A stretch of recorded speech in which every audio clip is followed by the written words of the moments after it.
Baik, masih bersama kami pemirsa dalam Rohis Rohani Islam dan masih bersama dengan Ustadz Yasir Maqasid LCMA di sini beserta teman-teman kita dari STAIN Pekalongan ya, yang berasal dari berbagai macam jurusan dan tergabung dalam lembaga dakwah STAIN Pekalongan.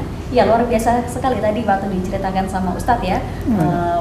Kejadian 10 November peperangan di Surabaya, di mana hal tersebut ini juga ada kaitannya dengan resolusi jihad Nahdlatul Ulama waktu itu, Ustaz ya. Dan ulama ini memang berperan penting dalam memerdekakan Indonesia juga. Dan di Kota Pekalongan sendiri dalam peringatan 10 November beberapa waktu yang lalu ini juga sudah banyak kegiatan Ustaz yang dilaksanakan, di antaranya mulai dari upacara, kemudian sampai kegiatan lain seperti Forum Persaudaraan Bangsa Indonesia sendiri yang mengadakan jalan sehat yang diikuti oleh 9 etnis dan diikuti juga berbagai macam agama seperti itu. Dan mungkin Ustadz akan melanjutkan lagi materinya terkait dengan jihad, begitu Ustadz ya? Jadi jihad ini merupakan suatu amalan yang paling utama di dalam Islam. Suatu ketika dalam hadis yang diriwayatkan oleh sahabat Abu Hurairah ya, dan di dalam kitab hadis Bukhari dan Muslim, dikatakan ada seorang laki-laki yang bertanya kepada Rasulullah SAW, ya Rasulullah, ayul a'mali afdal, amalan apa yang paling utama? Rasulullah menjawab, al-iman billah wa rasulih, yaitu iman kepada Allah dan Rasulnya. Summa madza, kata orang itu, lantas setelah itu apa yang paling utama? Kata Rasulullah SAW, al-jihadu fi sabilillah, yaitu jihad di jalan Allah, ya, berperang di jalan Allah. Nah, di dalam Islam ini, di dalam jihad di dalam Islam disebutkan bahwasanya jihad ini dengan semua yang dimiliki ya. Jadi hartanya, kemudian dirinya, kemudian pikirannya, tenaganya, dan seluruhnya ya, dicurahkan untuk berjihad di jalan Allah Subhanahu wa Ta'ala. Dan ini merupakan amalan yang sangat baik sekali dan paling utama di dalam Islam. Bahkan dalam hadis yang diriwayatkan oleh sahabat Anas ya, dalam kitab Sahih Bukhari dan Muslim dicantumkan bahwasanya laghwatun fi sabilillah aw rahatun khairum minad dunya wa ma fiha. Sepagi sepetang di jalan Allah ya, ini lebih baik daripada dunia dan seisinya ya, artinya dunia dan seisinya ini tidak ada apa-apanya, kalah dibandingkan sehari ya, atau sepetang sehari semalam berada di jalan Allah Subhanahu wa Ta'ala ini. Oke, seperti itu. Dan seperti biasa ya, dalam kesempatan Rohis Rohani Islam ini, kalau ada audiensnya kita akan membuka pertanyaan begitu ya, kepada teman-teman semua yang telah hadir di sini. Mungkin ada pertanyaan terkait dengan tema yang telah disampaikan oleh Ustadz Yasir Maqasid, silakan. Iya. Bismillahirrahmanirrahim. Assalamualaikum warahmatullahi wabarakatuh. Waalaikumsalam warahmatullahi wabarakatuh. Nama Ahmad Erwin Santoso, asal dari kampus STAIN Pekalongan. Ya, silakan. Memperingati Hari Pahlawan 10 November terkait dengan jihad, revolusi jihad. Itu dulu para ulama atau para pahlawan itu dulu melawan penjajah ya. Para penjajah. Jika kita zaman sekarang itu sudah tidak ada penjajah Pak ya, tidak ada penjajah, kemudian zaman sudah serba modern. Peran apa peran umat Islam yang bagaimana dalam apa ya, dalam melawan penjajah yang serba di zaman serba modern ini.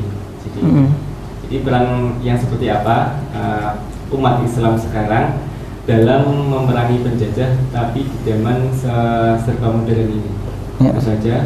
Wassalamualaikum warahmatullahi wabarakatuh. Waalaikumsalam warahmatullahi wabarakatuh. Iya, itu tadi pertanyaannya. Kalau zaman dahulu mungkin sebelum kemerdekaan ini para pahlawan berjuang melawan penjajah begitu. Tapi kalau sekarang kita sudah merdeka, nah ini peran kita sendiri Ustadz sebagai generasi muda, terutama dalam masa yang sudah modern seperti ini ya Mas ya, yang sudah mungkin teknologi juga sudah maju, kemudian juga sudah masuk area globalisasi, kemudian ini juga sebentar lagi ada ini masyarakat ekonomi ASEAN begitu yang nanti akan diterapkan pada tahun 2015. Silakan. Ya. Jadi kalau dulu ini kita berperang dengan penjajah ya, ini adalah dengan senjata, mengangkat senjata. Namun sekarang sudah tidak ada perang lagi ya. Kemudian apa yang kita lakukan sekarang bahwasanya tapi ya, di negara Indonesia ini masih tetap dijajah oleh pihak-pihak yang ingin menjajah bukan dalam segi peperangan tetapi dalam segi budaya, ya, dalam segi kebiasaan, adat dan kebiasaan. Maka kalau dahulu orang umat Islam ini semua menutup aurat, ya, sekarang sudah banyak perempuan-perempuan kita yang tidak tutup aurat.